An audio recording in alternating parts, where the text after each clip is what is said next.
Now, this isn't clickbait, me just saying this is the best Timex ever, just to get you in. This is me discussing why I think, for me personally, why it's the best Timex ever, because it's got something magical about just the way it looks and the way it feels and the design and that all those little details which make it feel special. If you were to measure it on its specification, it's not special. It's actually quite crap, if you're to be brutally honest. It's not great, and but I still love it. It's one of those magical little watches that, forgetting all those specifications and made in China and grossly overpriced for what you get. I mean, stupidly expensive. I mean, I know you can get them discounted. I paid £95 for mine because I refused to spend over £100 for this watch, and I've wanted one for ages. So why did I buy it, and why is it as good as I'm saying it is? Will you stick with me, guys? Enjoy the review. I hope you enjoy it. It's just my tribute to this lovely little watch, and I'll see you very shortly.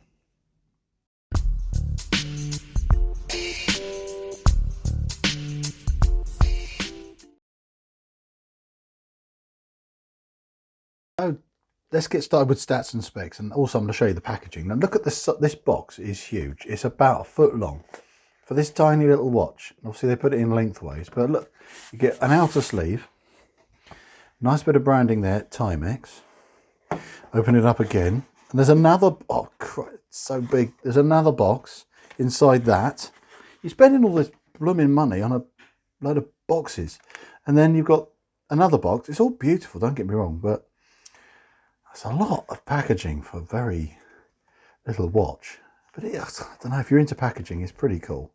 But look, this is how much they would charge you normally, $174.99, nearly $200 for a watch with plastic glass, plexiglass they call it, a fairly cheap glossy looking leather strap, and then you've got a very basic ST6 movement, which is from Seagull, which is effectively a movement with the rotor taken off, and it's stainless steel this time. The original was actually made of brass and then plated. This is stainless steel then plated, so you won't have the corrosion issues that the originals had. I've had a few, and they always got deteriorated and broke apart at this part around here, and they would chip easily because brass is a lot softer than stainless steel around here, when people over its life would have it popped open to service it.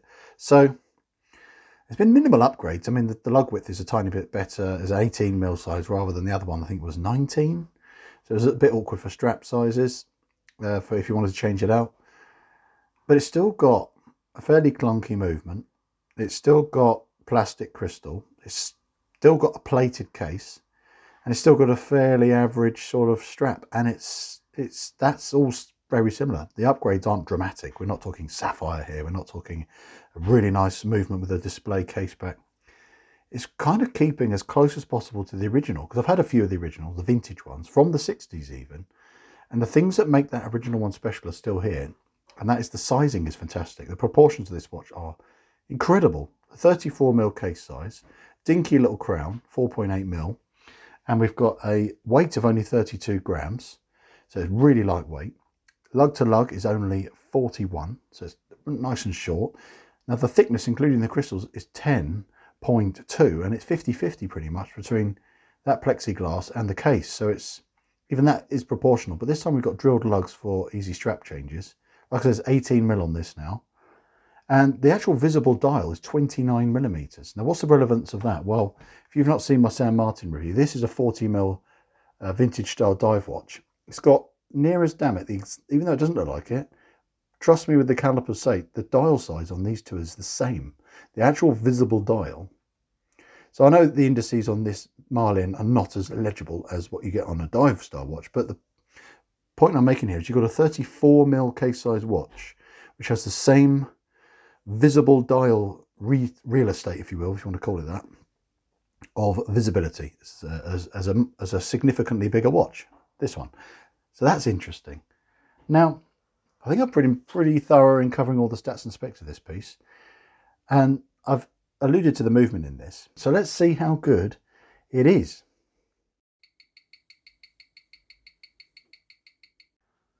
So the movement in here is a Chinese movement. I've done my research. It's a Seagull ST6, and the rotor's been taken off to make it a manual wind only movement. Now, as you can see here, the time does fluctuate a little bit. This is just dial up setting, but I've tested it in all the other different sort of positions and it's still running way too fast. So this is something that could be regulated. I haven't got the lift angle. I struggle to find that. If anyone can help me, what is the lift angle of an ST6? That'd be a really valuable bit of information and I can retest it. But it's running fairly healthily. The amplitude's great and the beat error's really low. It's just it's running too fast. These can be regulated, but that's a separate video. But the movement in this is crude, it's clunky, but they are reliable. They've got, you know, like 42-hour power reserve, apparently, give or take 17 joules. These are mass produced though, guys, and they're like $10. It's like an old workhorse movement, properly cheap. Remember, this is £175 full retail price. And it's got a movement that's less than $10 in it. I mean, that's not great. I'm surely they could have used a better manual wind movement, something that is just a little bit more refined, maybe a bit more contemporary. I don't know, but it's very small, so maybe that's why they used it. I don't know, but there's loads of space in the back of here. I've seen the back of these opened up. And inside, there's loads of room. They could have fit something bigger, maybe. I don't know. I think they could have done better, definitely at this price point. And the fact out the box it's running this fast, I'm not happy. So now we know it's got a really crude movement and it's running okay, but it's not a watch I wear every day. This is the kind of watch you're going to celebrate and enjoy in gorgeous light conditions. You know, that dial is awesome. It's got a brushed stainless steel sunburst dial and it really pops. So let's check it out in some outdoors lighting and hope you enjoy.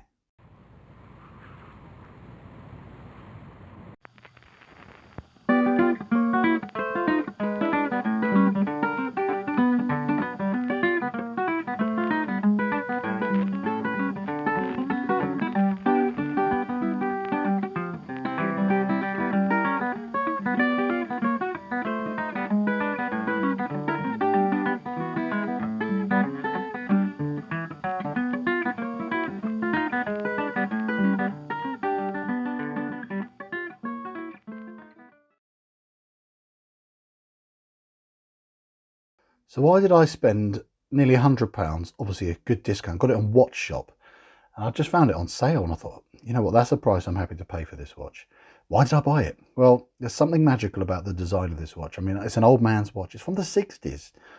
I mean, these were the kind of everyday sort of beat about watch that guys would wear, gentlemen or ladies. I mean, they could share this kind of size watch easily.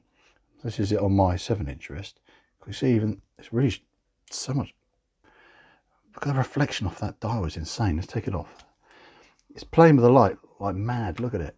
It's actually so gorgeous, that sunburst effect. It's almost illegible, but that's part of its character. I love, look at how well it plays with the light. That's part of what drew me to this watch. It's the lovely, elegant design of it that harks back to what I really like this retro design, to be honest with you. I don't care if it dates me as a person. I just think it is a gorgeous piece of watch design that is generally very affordable, and that's what drew me to it. I wouldn't normally have lizard grain leather straps, but it goes perfectly with this watch, and it's a decent enough strap. I mean, it's a little bit shiny to what I normally wear, but it works again, like I say, with this watch with the matching buckle here. It looks lovely, and it is supple enough, and it's long as well. I mean, you can fit this around my wrist. I'm only halfway on the adjustment, so even if you've got an 8-inch wrist, you could wear this, and it goes right down to probably 6-inch. So it's got a lot of versatility to who it would fit. And even though it's a small case size watch, it works because, like I said earlier, it's got a really good sized dial, and the hands are nice and long. It's a good dressier watch. It's a good classy little office watch if you wanted to wear something that was a bit more elegant and subtle, and it looks different enough to draw some interest without being flashy. So I think that's why it's clever, and that's why I'm drawn to it, because it's subtle yet still impressive, just because of the aesthetics. Now, many people are going to say, "Oh, it just looks like an old man's watch." That's cool. That's an opinion, but I don't really care about that. I don't care about an age of design or what era it's from. I just appreciate good design, and that's what this has got to me. I mean, it's gorgeous. I mean, that dome plexiglass. I know it's just plastic, effectively, and you can polish out scratches, but the way it looks, I mean, you can literally see through the watch. I mean, certain light conditions, you can see the hands through the side of the watch. I mean, I just think that's really interesting. And although the crown is an absolute pig to use, it's so tiny, it blends really well into the case design. So it doesn't add any extra bulk or it doesn't knock the balance of the design off. But they've added drilled lugs, and that's fantastic for easy strap changes. I think that's so clever. And they've balanced the lug width out to be more versatile for other choices of strap you want to put them on there. And I like that they've upgraded the case to being stainless steel as opposed to before it was brass and then plated. So this has got a bit more durability and longevity to it in terms of the base material of the case. So if you have to pop the back open, which is just a push fit and it's splash resistant effectively, so it's easy to pop open, but they're so easy to scratch as well. I mean, I think that's the other thing, is you don't really ever want to open these up because they don't, it's kind of movement that you're just going to leave and not need to look at or worry about for a very long time. Unless you have to regulate it, which is the downside I found, because it's quite a crude thing and it's not obviously running as well as I'd like it. I probably would have to open this up, and I will do that in another video, just have an experiment at regulating it. But you know, I don't wear it enough for it to be a real bugbear. If I wore this every day, I would, and I really relied on my watch. It's the only thing to check the time. I'll regulate it, because within a week it had lost quite a bit of time. But I like to celebrate as well the fact that 1982 was the last time Timex sold a mechanical watch until they did this reissue in 2017. I know I'm late to the game, if you will, reviewing this watch, but I don't really care. I bought this recently because it was it was a bargain. But I'm celebrating it because I've always had a soft spot for this, purely because of its accessibility into the vintage market. If you don't want to buy this reissue, but you can buy really good condition original Marlins from the 60s. I'd say go for one of them. I've had a few. They're not always reliable because they are a very old watch when you think about it. But if you want something with modern reliability and something that's got a little bit of upgrades here and there, and obviously it's going to be perfect condition, get the new one, but don't pay full price. Just have a shop around. That's like I did, and it's good fun to buy something along that's, the hype has lost a bit, because when this was reissued in 2017, people went nuts for it, and they were sold out. You know, they came back in again. It's a bit like the Invicta 1953 that's come out very recently. That kind of is going through a phase of being in and out of stock, and everyone going mad for it and paying over the odds for it. This kind of went through that back in 2017. Now that the sort of that desire has gone, and now you can get them for, like I did, less than 100. So sometimes it's good to not jump on the bandwagon and get something when it's hot, if you will. Just wait a little bit, bide your time, and then you can save some money and still get what you really want. So it was originally named the Marlin basically because a marlin is a fish, and that is waterproof. And the originals had waterproof on the dial, which is quite a brave thing to say. It's kind of very, very basic level of water resistance, because there's nothing screwed down. It's just a push fit back. There's no seal in there from my memory. It's literally just push and clicks in, and I wouldn't trust getting this wet at all, really. Very minimal. So I think that's maybe why with the new version they haven't put waterproof on, or I think it was to distinguish between the vintage ones and the new one. But I like the fact they've taken even more text off the dial, because it helps make it look even more minimalistic. So the pros are, as I've said, it's all overall, it's the design, the aesthetic, and just what it makes me feel when I wear it. It's a reminder of the design ethos from that time. They used to be made in Britain. You know, there was loads of history behind Timex as a brand. And even though this is effectively a Chinese made, which is nothing bad at all, as you know, I review a lot of Chinese made watches. It's just a statement that this is a Chinese made watch with really basic materials, plastic, stainless steel plated, a movement that costs as much as a cheap takeaway, and a strap which is of average quality. It's objectively very poor value for money, but it's the way it makes you feel, which is the thing that makes it special. And that's why, for me, this is the best Timex that's ever existed. And that's how I'm going to finish this video. I hope you've enjoyed it, my little tribute to this little beauty. And if you have, and you're not subscribed already, it would mean a great deal if you hit that subscribe button. And if you're a regular visitor to this channel, it's a pleasure to have you on board.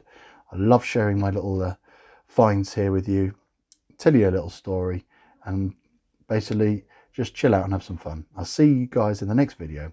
Bye for now.